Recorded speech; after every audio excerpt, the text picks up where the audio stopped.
जय सिया राम दोस्तों। एक बार फिर से आप सभी का हमारे चैनल में बहुत बहुत स्वागत है।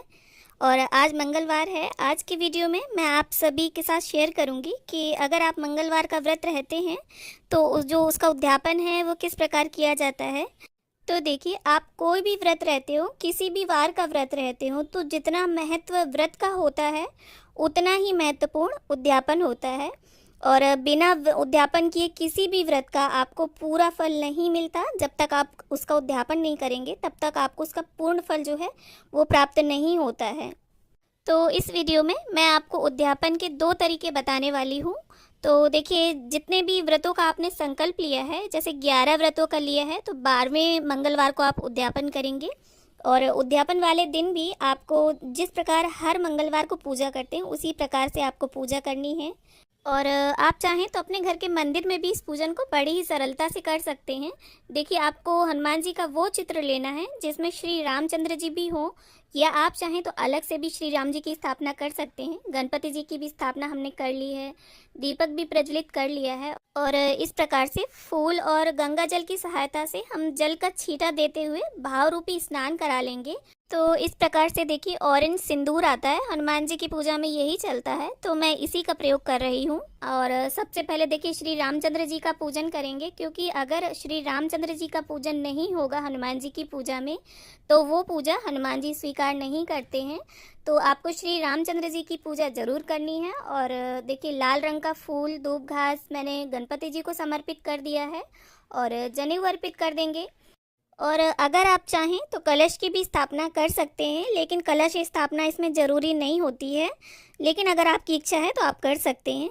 और अगर आपके पास हनुमान जी की प्रतिमा है तो आप उसे बाकायदा पंचामृत से, जल से स्नान कराकर फिर पूजन करें। यहाँ देखिए, मैंने जनेऊ और पीले फूलों की माला अर्पित कर दी है, लाल फूल अर्पित कर दिए हैं, और दीपक पर भी हम पुष्प अर्पित कर देंगे। और इसके साथ ही देखिए, चमेली के तेल का या किसी भी सुगंधित इत्र का आप हनुमान जी की पूजा में प्रयोग ज़रूर करें।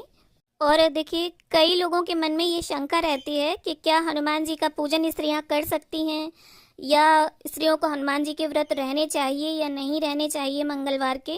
तो हाँ जी, हनुमान जी स्त्री विरोधी बिल्कुल भी नहीं हैं। आप पूजा भी कर सकती हैं, व्रत भी रह सकती हैं। केवल जो एक चोला है हनुमान जी को, वो स्त्रियां नहीं चढ़ाती हैं, उसे पुरुष चढ़ाते हैं। और चोला चढ़ाना क्या होता है वो भी मैं आपको बता देती हूँ।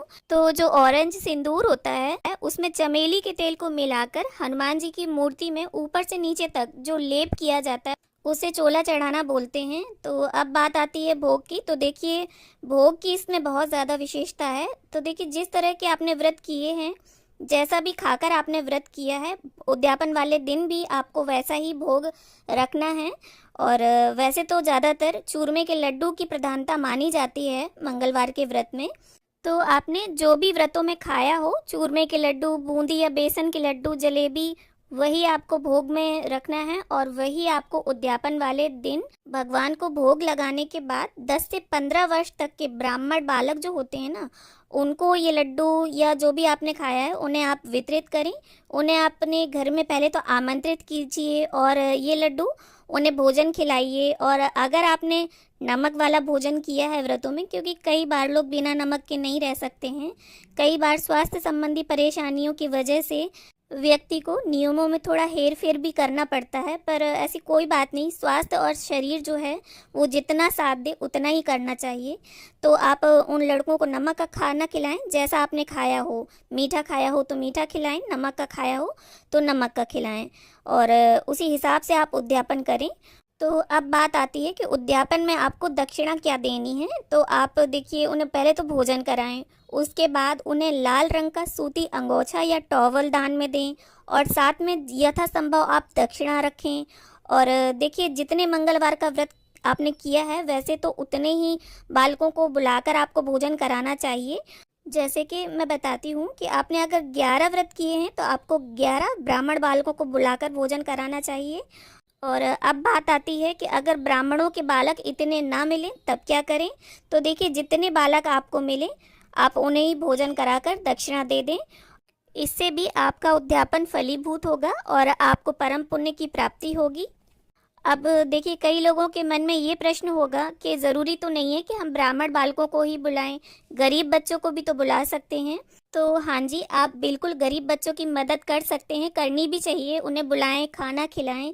लेकिन दान पुण्य का जो महत्व है और जो शास्त्र सम्मत भी है, वो पुराने समय से ही केवल ब्राह्मणों का होता है। आप साथ में गरीब बच्चों को भी खाना खिला सकते हैं, आपकी इच्छा है। फिर देखिए, अब जो उद्यापन का दूसरा तरीका है वो मैं आपको बताती हूँ। तो जो भी आपने खाया हो व्रतों में, वही आपको 1.25 किलो अपने हाथ से घर पर बनाना है। और फिर ये आपकी इच्छा है, आप चाहें तो 2.25 किलो, 3.25 किलो, मतलब सवाया रखना है आपको। और वो प्रसाद लेकर आप मंदिर, हनुमान जी के किसी मंदिर में चले जाइए। और देखिए, अगर आप स्त्री हैं तो आप चोला ना चढ़ाएं, और पुजारी से या अपने घर के किसी भी पुरुष से हनुमान जी को चोला चढ़वाएं। और मंदिर के पुजारी को आप लाल रंग का सूती वस्त्र या अंगोछा या टॉवल दान करें, प्रसाद दें।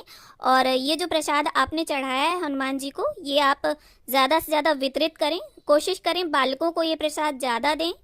तो इस प्रकार से आप इन 2 तरीकों में से किसी भी तरीके से उद्यापन कर सकते हैं, दोनों एकदम सही हैं। उम्मीद करती हूँ वीडियो आप सभी को ज़रूर पसंद आया होगा। वीडियो अगर अच्छा लगा हो तो इसे लाइक करें, शेयर करें, चैनल को सब्सक्राइब कर लें। तो मिलते हैं अगले वीडियो में। जय श्री राम।